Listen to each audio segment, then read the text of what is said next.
you have to listen to my voice, you have to listen to what I have to say. You can just start a channel of your own and start speaking. You don't even have to depend on others. For sure.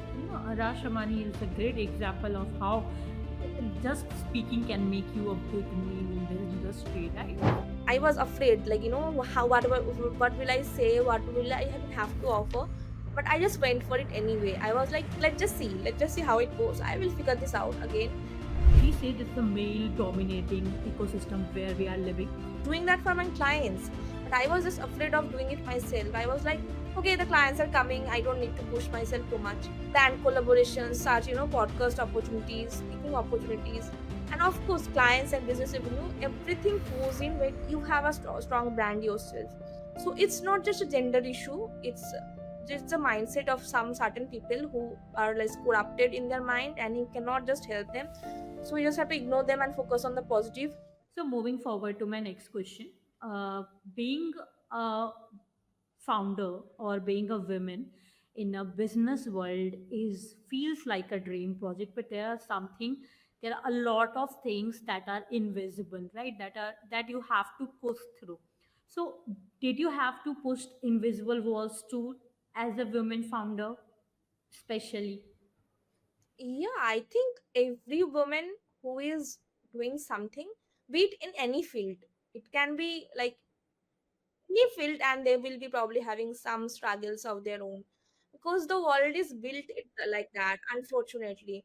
But we just have to keep pushing towards it. We just cannot pay too much heed to the people pulling us behind, and just focus on what we can do, because we know our potential. Only we can believe in ourselves. So definitely, I have faced too, I cannot deny that.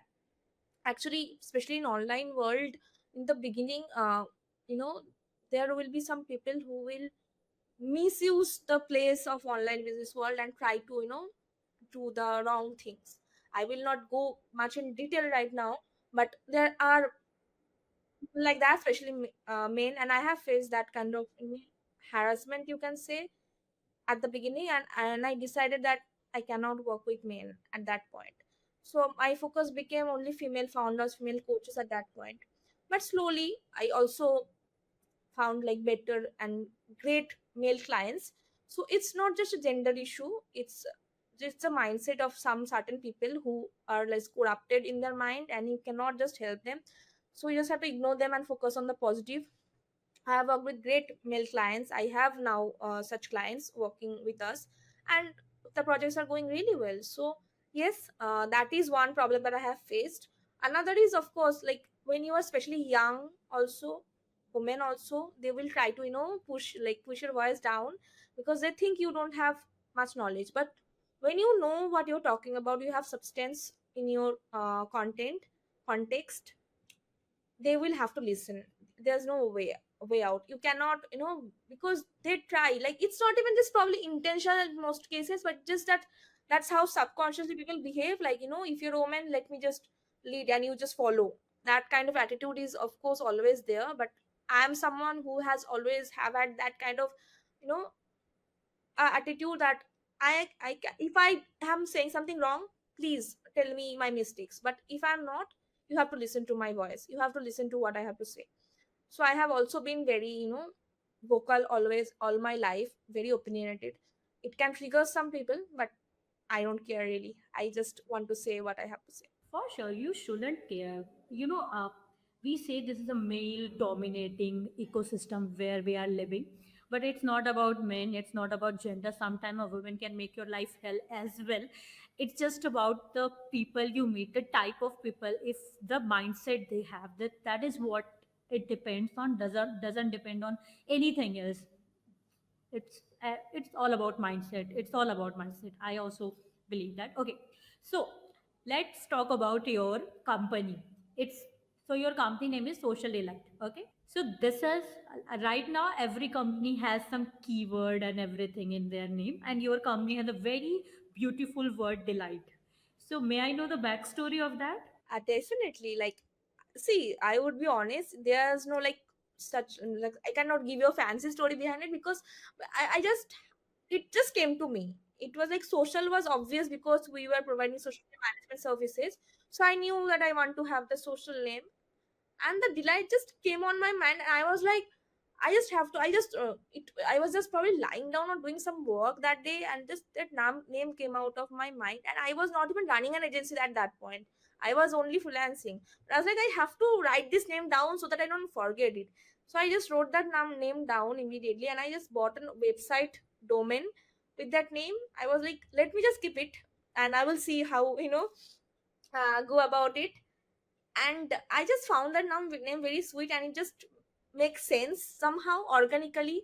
Like, we of course do social media for our clients, and we just want them to feel delighted when they're working with us, in terms of the experience that they have with us, also in terms of the result that we are giving them. So it just felt like a perfect fit, and I was like, I just have to have this name for us, for our agency.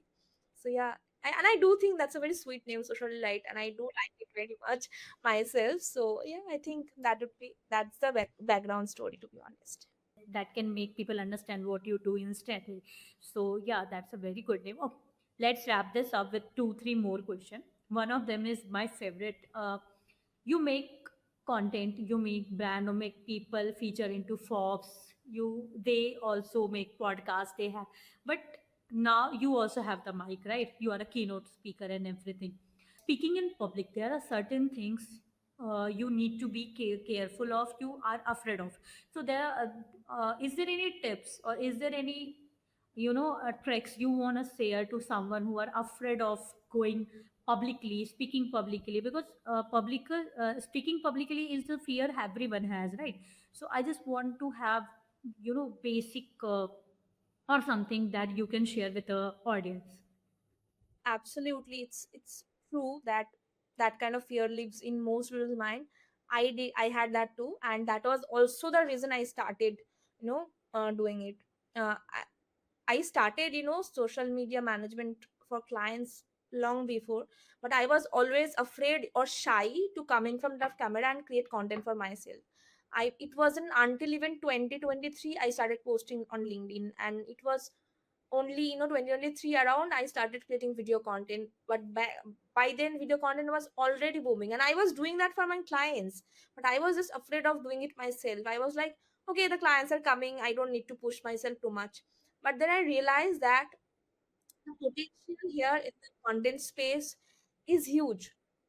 I can only, and that is when I am building something that is also a proof of work for myself. So when I built my LinkedIn, from zero to, 30K almost in almost 1.5 year, that just shows the proof of work also. Like, I have built this for myself, I can build it for you too. And the kind of opportunities that opens up when you have a personal brand of yourself is endless. Brand collaborations, such, podcast opportunities, speaking opportunities, and of course clients and business revenue, everything pours in when you have a strong brand yourself. Of course you can serve a client of yours with your service, but how does they know? If you don't exist, if you're not visible on any platform, how will they know that you have the potential of, helping them? So you have to be out there, you have to show yourself, you have to showcase your work, you have to, talk about it. And especially in terms of the speaking, that is something that came from my own, fears of that I had in my mind, which is I have been a very introverted child all my life. I had innovation of, speaking in front of too many people. I'd be very shy to, do that. But when I knew that, okay, I have been given this platform like LinkedIn, Instagram, I have some following, and I should be using it to my advantage. And when some opportunities came up, in terms of speaking and such podcast invites, I was afraid, like, how what will I say, what will I even have to offer. But I just went for it anyway. I was like, let's just see how it goes. I will figure this out again. So that kind of attitude I always had in me, right? So it was like pushing myself to that, to explore it more. And when I started doing it, it got better, because we fear that we don't know anything. We fear that we will be, making full out of ourselves. But when you, how will you understand if you don't even start? You will probably be really, not good at your first chance, but you will get better, you will get more comfortable, you will get more confident. And speaking gives you so much confidence, I cannot tell you. Speaking gives you so much clarity of thoughts, because you're also thinking, you are also speaking. It enhances your critical, analysis ability.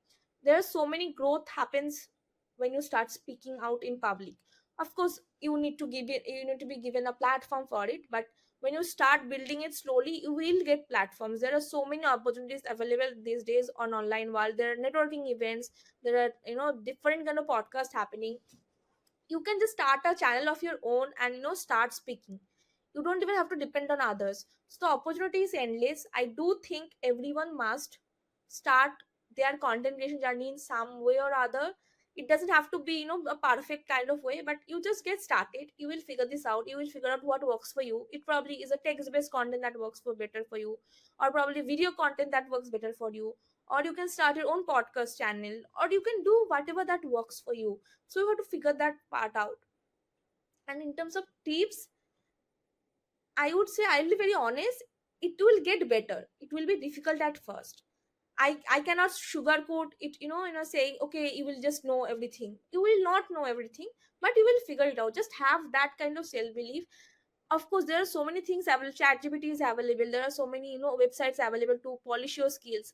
So do all the polish your skill. Do, polish your speaking ability. Speak in front of a mirror. Record yourself and see, okay, how are you sounding, and then refine it, revise it, and make it better. It's a long process probably, but it's a process worth investing in, because just like video content has taken, it's like, the most pace right now. It has boomed like nothing. The speaking opportunities, the podcast, all these opportunities are also going to be, the next big thing. Personal brand is the next big thing in 2026. And anyone who is still, thinking and not investing in it, they're just going to miss out. So it's time we start taking our personal brand seriously and start building our personal brand for ourselves. For sure. Arash Ramani is a great example of how just speaking can make you a big name in the industry, right?